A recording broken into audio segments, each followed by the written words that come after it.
remember last time I had a first and second here, and I corrected that. I uploaded the corrected one.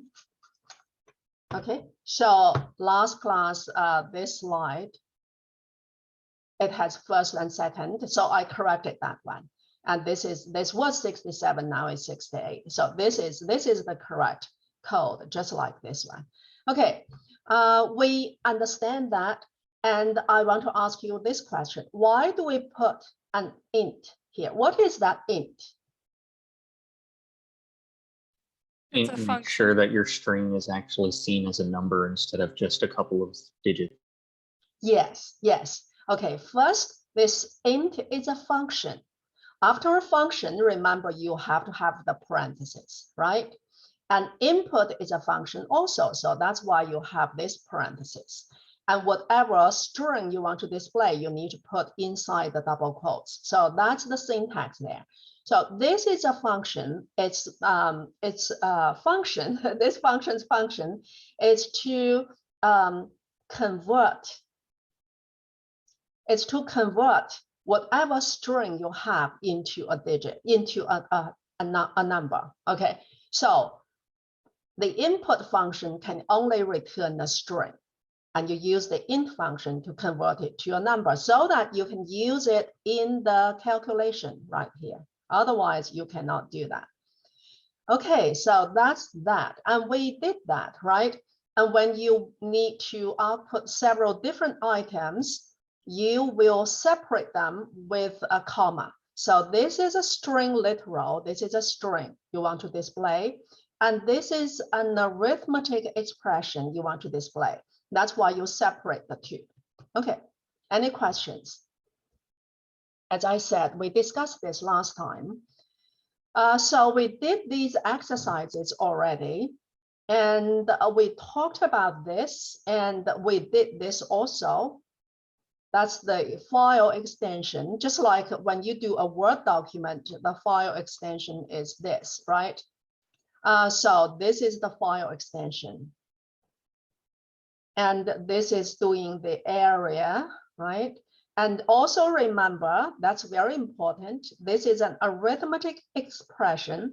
It will be evaluated, and then the result will be stored in that location. Remember, a variable is a named memory location.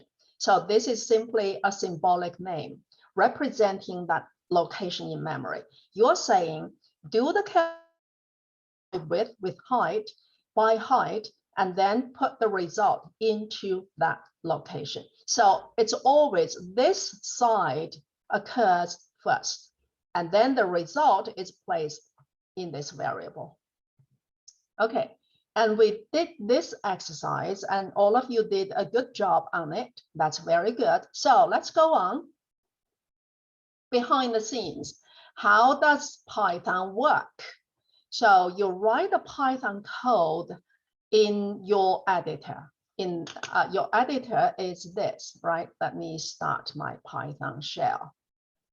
That's the Python shell. So this is your editor. And if you need the IDLE, you just click File to start a new file. And the difference, I'm saying this again, the difference is this is interactive. You write a statement, it executes. You write another one, it executes. It doesn't allow you to write multiple statements. When I say statement, it means an instruction, a complete instruction. Okay, so it does not allow you to write multiple statements. You have to write one and it will execute, because as soon as you press enter, it executes. While this IDLE allows you to write multiple statements and then run them. That's the difference. So you write your code in an editor, and then when you say run, it will check your syntax to see if it's correct. If not, it doesn't translate. If it is correct, it translates into, okay, so if you have syntax error, it actually goes back to your Python code. You have to edit it, right? If there is no error, it will translate it into bytecode. which is simply ones and zeros, right? Okay. So bytecode is simply machine code. We call that byte. Remember, a byte is 8 bits. It's ones and zeros, right? So when we say bytecode, it's a special term that refers to machine code. Sometimes I have to be very accurate here. It's not the real machine code. It's complicated. When you go to class 2, we will explain that a little bit more. But the bytecode is not really machine code, because this bytecode is input into a virtual machine, and that will translate it into the real machine code, because machine code is different from one computer to another computer. The machine code on Apple computer is different from the machine code on the PC. That's why we call it bytecode, not machine code yet. But bytecode is still ones and zeros. And then the Python machine, virtual machine, will translate that into the machine code. So that's that. And if you have some runtime error, there is error message. It won't run, right? If everything is correct, it comes out. So user input is when you run the program, you are asking user for input, right?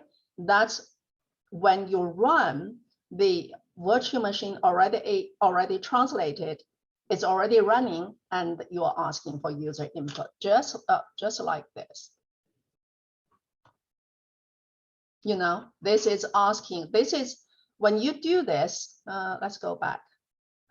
This is interactive. When you do this, right, when it runs, it asks for user input here. So you have to enter the user input. That is this process.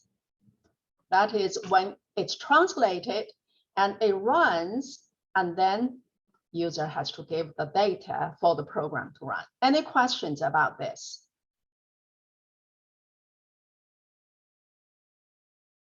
Okay, detecting and correcting syntax errors. So syntax errors, as I said, are very easy to correct, actually. It's the simplest errors. So if you look at it, programmers inevitably make typographical errors when editing programs called syntax errors. The Python interpreter will detect them. Syntax rules for forming sentences in the language. And you all know, because you know English, you learned English. So that's the rules, right? When Python encounters a syntax error in a program, it halts the execution and gives you an error message. For example, when we do this, okay, this is good, right? You enter, nothing is wrong here. But when you do this, what's wrong? Length is misspelled. Yes, yes. Length was misspelled. And the system will say, I have never seen that variable.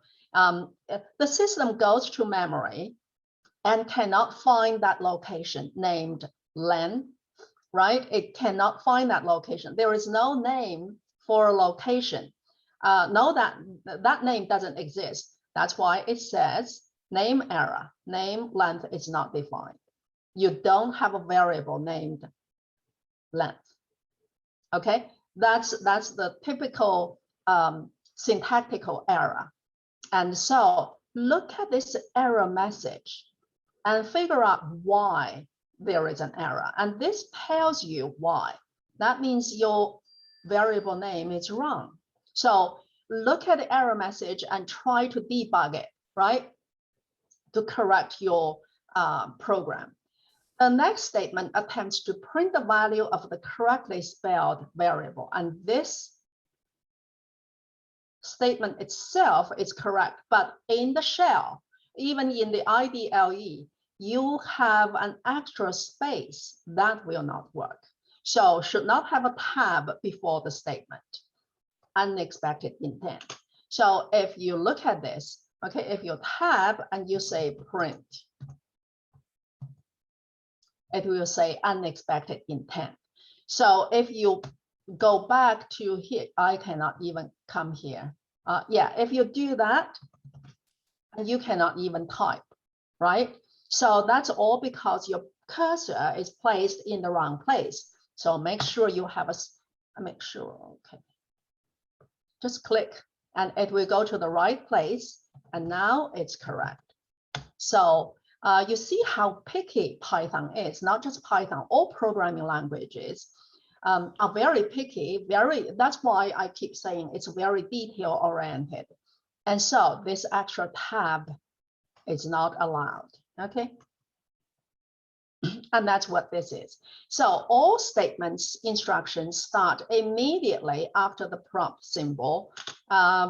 So when you press enter, automatically it gives you that space, you see, right? So you cannot try to go immediately right there. That doesn't work.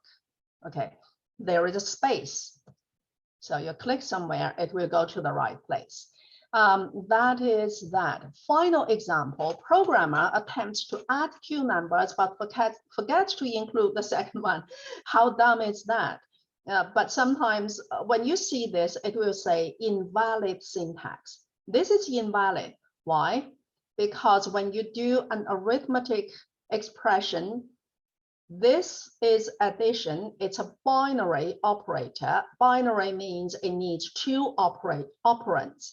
And now you only have one operand. That's why it says invalid syntax. Okay, that's how you look at errors. So, any questions, everybody? And this is the chapter summary. We discussed all these already. So, do you have any questions? So the common mistakes, missing a parenthesis, missing a double quotes. Remember, parentheses must be paired. Okay, even if they are empty, they must be paired. So the quotation marks must be paired. Those are unmisspelled words. Those are the common mistakes, right? And what else? Some other mistakes. Let me show you. Okay, I can do this. This is my name. Okay, and when I do this, what is wrong? The syntax is correct, but what is the problem here? We can't see what you typed. Oh, you cannot see. Okay. If this is in the classroom, you will immediately see. Yes, okay. So this is my name. And this is a correct statement. What's wrong though? You have quotation marks and it's already a title, so it would just, yeah, quotation marks in parentheses. So Okay, you take out the quotation marks and it would print it, right? Okay, take out the quotation marks. Why? When you put it in quotation marks, you created a new string. And if it's a string, it just prints the word within the string. Yes, okay. So right now, this syntactically, this is correct. But we are printing out a string literal name. When obviously, we can never assume, but obviously you are trying to print out the name. And name is a memory location, remember. It's a variable. When you print out a variable, you cannot put quotation marks around it because that will make it a string literal. Okay, when you put quotation marks around it, it's not a variable anymore. It's a string literal. So, and I can add that, right? So this is a string literal, everybody. You understand that? And this is a variable. That's why you don't have the quotation marks. I know some of you are confused. When do I put the quotation marks around it? When do I not? When you have a variable name you want to display, you do not have the quotes around it. Okay, so that's that. Any other questions? Okay, if you don't have any other questions, we will just do some of the exercises in the book, and then we will be done. I'm going to pause these questions, basic questions.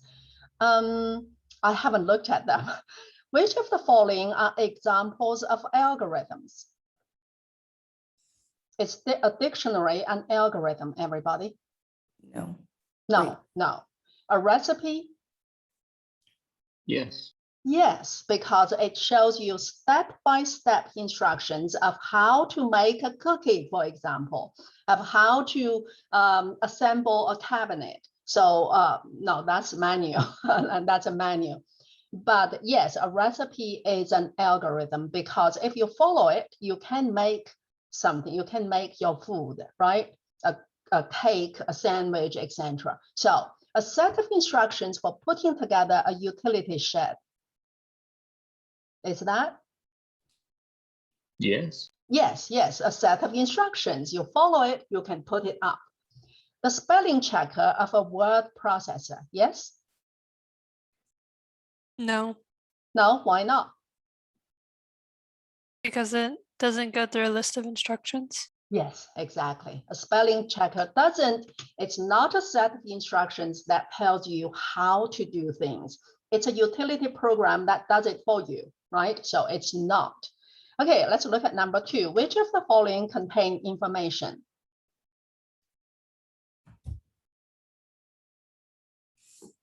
My grandmother's china cabinet. It contains China, not information. This question is very ambiguous, to tell you the truth, because if we are philosophical about this, or if we follow the laws of physics, everything is information. So I would say this question is a little bit outdated, or not very ambiguous. So everything is information, right? Then your grandmother's china cabinet is information. But if we are more selective, then we would say an audio CD contains information.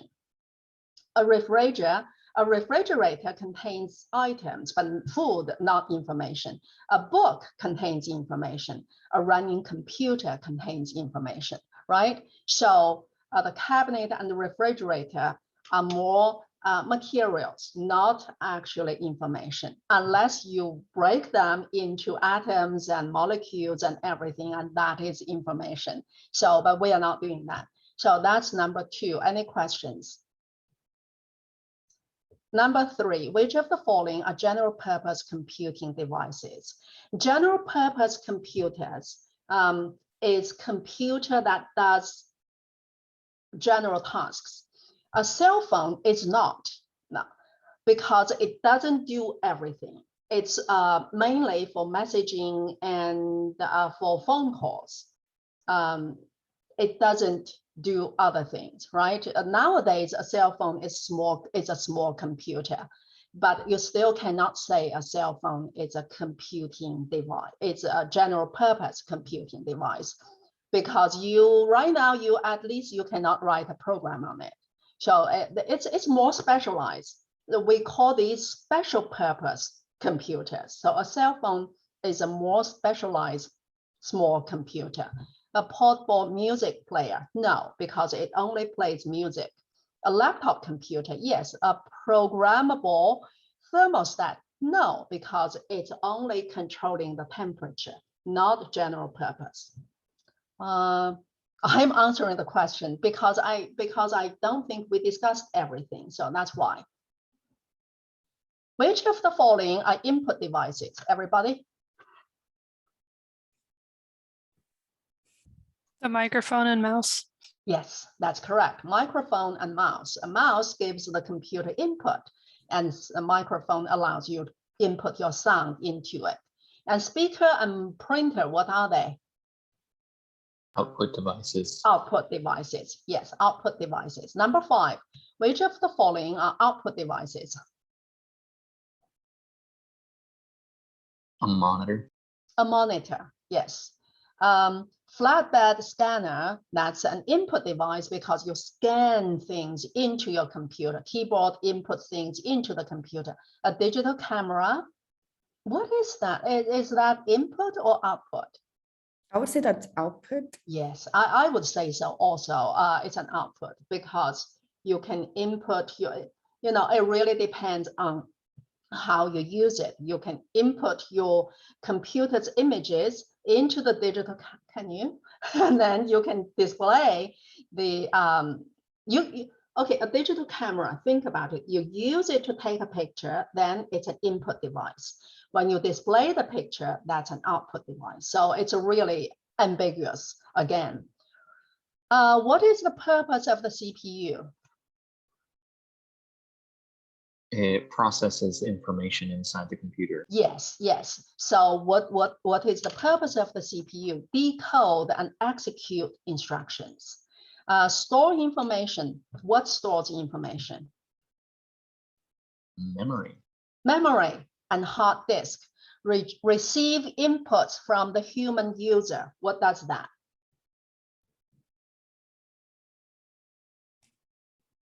Wouldn't the Keyboard CPU, and mouse. The mouse and the keyboard does that, right? Receive input. I cannot do that. I cannot use my pen to highlight that. So B, receive inputs from the human user. No, that is the job of the keyboard and mouse. Send output to the human user. That's the monitor's work. So decode and execute instructions is what the CPU does. Number 7, which of the following translates and executes instructions in the programming language? Okay, which of the following translates? So just Text one. editor. Then it's the interpreter. I'm sorry, what did you say? The text editor. No, that text editor allows you to write your program, right? It allows you to write the instruction. It doesn't really execute. The interpreter executes. Okay. Is an interpreter within a text editor then? That's a great question. If you look at what we have, yes, it has the text editor, this one, especially this one, right? It has the text editor. It also has the running environment. That's why we call it, what do we call it?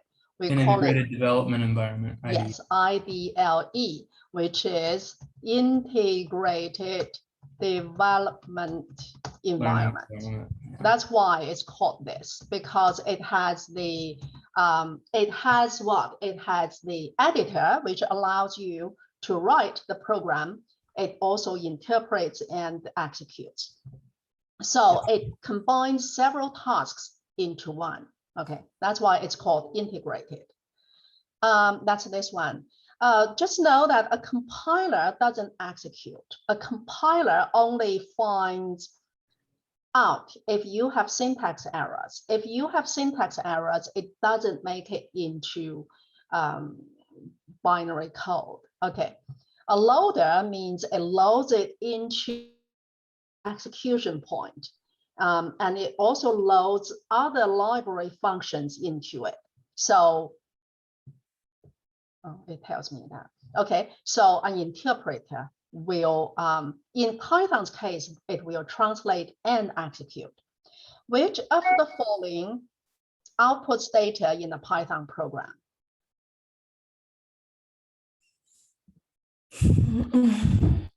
Outputs data and Python.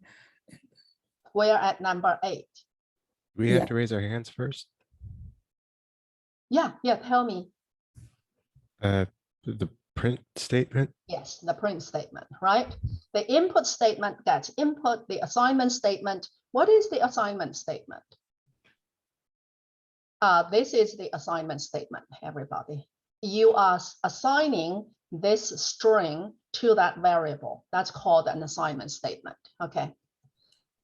So What's the an print example of a statement, print statement? I'm sorry? What would be an example of a print statement? A print statement. This is a print statement. Oh, okay. That's what you just said. Okay. The main function, we haven't learned that. So number 9, what is IDLE used to do? Edit Python programs, save Python programs, run Python programs. So all of the above, right? Like that's all those. That's why it's called, once again, integrated. Number 10, what is the set of rules for forming sentences in the language called? Syntax. Syntax, yes, okay. So, okay, let's just go back a little bit. When we talk about semantics, we are really talking about the meaning, not the syntax. Pragmatics, that's very practical, right? And what else? I cannot think of another meaning. Syntax is the set of rules. Logic is whether your meaning is correct or not, logic, right? Okay. So let's look at this, and let's do this part. Open a Python shell. We will do, because you have, I wrote it down, you have 2, 5, 6, 7. That's your programming assignments. So we will do 1 and 3 and the others. Okay, so let's do 1. Let's try this. I will do it together with you because we haven't learned a lot of it. And I will do it together with you and then explain. And this way, when we get to chapter 2, it will be much easier. So when we do 8, when we do this, what will display, do you think? Should just display the number 8. Yes, okay, number 8. And then when we do this is multiplication. It will give you the result, right? When we do this is, we haven't learned this, but this is exponentiation, the power. So we are saying raise the power of 8 to 2. Raise 8, no. Yeah, 8 is the base, 2 is the power. Raise 8 to the power of 2. So this should give you 64. Okay, look at the difference. One is 1 star, that is multiplication, and 2 stars is exponentiation. Have to make sure I pronounce that correctly.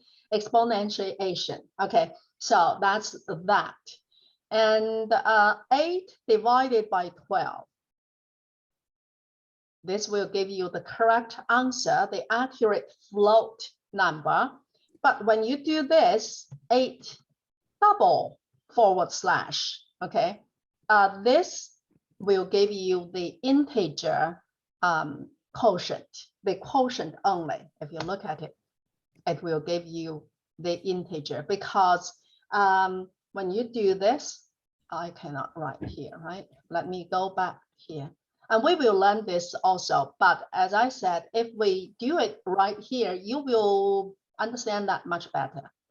8 divided by 12, we have a 0 there. So that is double /. But when you do single /, that's the division, you will do that. And then 6, okay? And you continue, right? Never ending. So that this gives you the integer quotient. This gives you the accurate division result. Okay, 8 divided by 0. Let's see what happens there. 8 divided by 0. What will happen, do you think? Error message. Error message. This is a runtime error. This is called a runtime error. The reason is syntax-wise, this is correct, right? So Python, when it translates this, it says, oh, it complies with the syntax rules. So I will make it into binary code. But when it actually runs, this violates the mathematics rule. So it will give you a runtime error. This is called runtime error. I'm sorry? What did you say? I don't think they were talking to us. They probably have their mic on. Okay. Okay, so division by 0, right? That means it's not allowed. It doesn't exist. This is called a runtime error. Okay. like this one here, everybody. This is a syntax error because it cannot even compile it. It cannot even interpret it because the syntax is not correct. The interpreter doesn't understand what you want to do. Here, the interpreter understands what you want to do, but it cannot do it. So that's called runtime error. Okay, any questions, everybody, about this one? Let's review. What does this do? A single asterisk, what does it do? It You're right, it multiplies. oh, it multiplies. Multiplies. What about two asterisks? That's 2 to Creates the an 8th. exponent. Exponent, yes, the power. for it. Okay. The single one gives you the, what's the difference between the single division and double division symbol? A single division gives you the proper float, and the double division gives you the full integer of Yes, the quotient. yes. This gives you the complete, including the fractional part, the complete picture. This only gives you the whole number. It truncates all the fractional part. It ignores all of them. Okay. Let's see. Number 2 is your programming exercise. Number 5 is your programming exercise. Let's do this one. Evaluate the following code at the shell prompt. Okay, so I have to restart this one. I cannot see it. Okay. Restart. So I'm going to ignore everything before that. I will just close it because I cannot see it. Okay, let's see if we can have a shell here, right? Python shell. Okay, so this is what we want to see, and this is our shell. So let's do that, and you tell me what's the problem.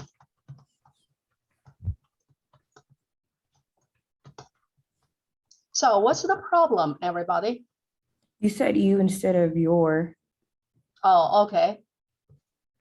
You don't have a value saved in name yet. Once again, Joe, say it again. You haven't created. You're on mute, Joe. You are cutting off. Joe, So I think you haven't created a value for the name function yet. You put it yes, in quotes. and that's extremely important, everybody. That's absolutely correct. Right now, if you look at this, syntax-wise, it's correct, right? Just look at this one statement. But if you put it in the whole, looking at the whole picture, name doesn't have a value. So I would say syntax-wise, it's not correct because name doesn't, it's never used, it's never declared. In memory, there is not a place that's called name because you never assigned anything to it. So that's why it says name error. Name is not defined. Okay, that is very important. Before you use it, a variable, you must give it a value. Even you just give it a value like that, okay?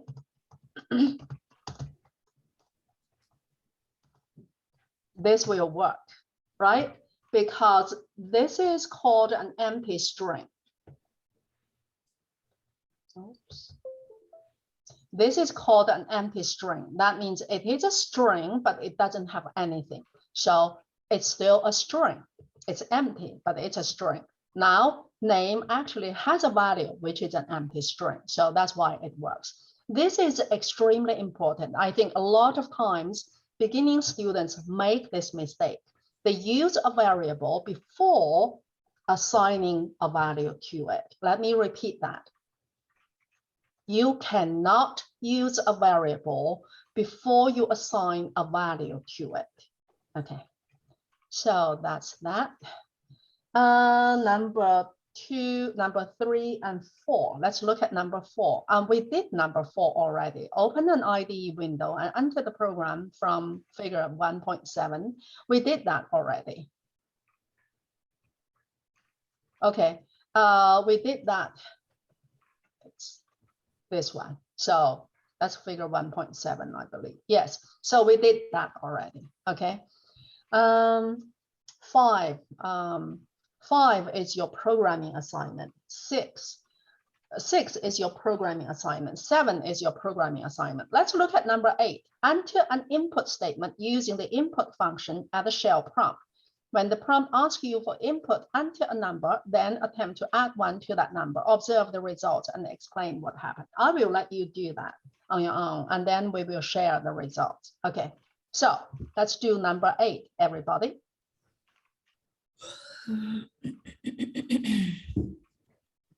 And we did this already, but so you have this error. The reason is can only concatenate string, not int, to string. So what this means, everybody, is that number. What is number? Is it a string or an integer? Right now. String. A string. Very good. I'm so glad you understand that part. Okay, it's a string, and you are attempting to add an integer to a string. And so the system will think you are trying to combine them, to concatenate them. But you cannot concatenate an int with a string.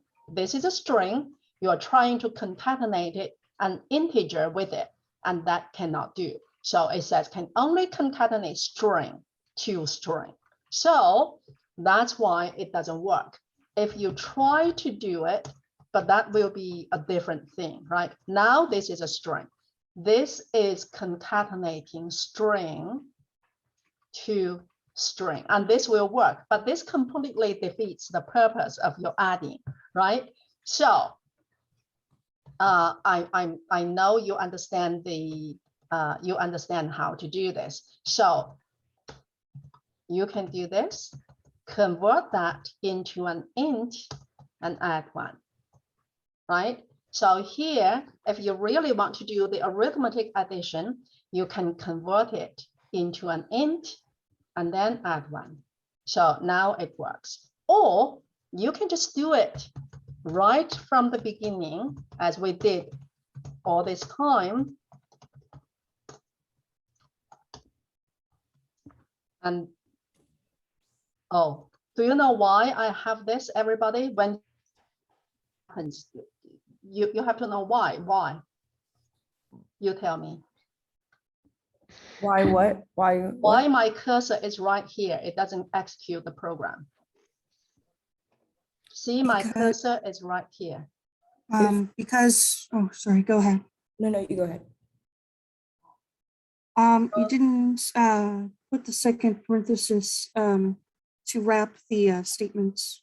Yes, I forgot one parenthesis, everybody. Yes, that's correct. Okay, so what is that? So now when I say number plus 1, and this will work because I finished the job right then, yes, right then, right there, right? Finished it, convert it into an int right there. Okay, so that's this one. Any questions? Number 9, enter an input statement using the input function at the shell prompt. When the prompt asks you for input, enter your first name, observe the results, and explain what happened. So we did this already, right? Input, enter your name.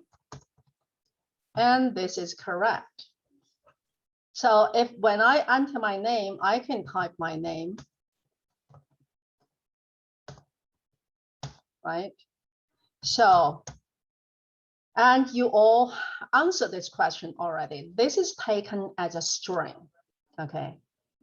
Let me do it again. The type is a string. Okay, so I'm going to run this program, this again, and if I enter this, it will take it. Why? Because it thinks it's a name. Because whatever you enter, that's a string. So now my name is 45. Oh, that's that's Trump's. Isn't that the presidential number for former President Trump? Okay, 45, right? So when you only use the input function, it gives you a string. That's what this exercise is about. Any questions? Okay, now let's do the last one. Enter the expression help. Okay, so help will tell you, will show you. Help, just remember, help is a function. So for any function, you must use the parentheses. Okay, so welcome to this help. If this is the first one, enter the name of any module, keyword, or function or topic to get help on writing Python programs. So let's enter print. Oops. Print. Okay, and it tells you built-in function print in module built-ins. You haven't learned module, we will talk about that, but it tells you how to use print. Notice that it tells you print the value, okay, and separate them with a comma, right? So, and we will discuss this in chapter 2 actually. So you can use print. This tells you how to use print. And you can also enter absolute value. It tells you how to use absolute value. Okay, so I can do, oh, I'm in help. I cannot do that. So this is what help is. It shows you how to use some functions once you are in the help environment. Okay, that is that. I think we are really done with this chapter. Okay, I'm going to stop recording now.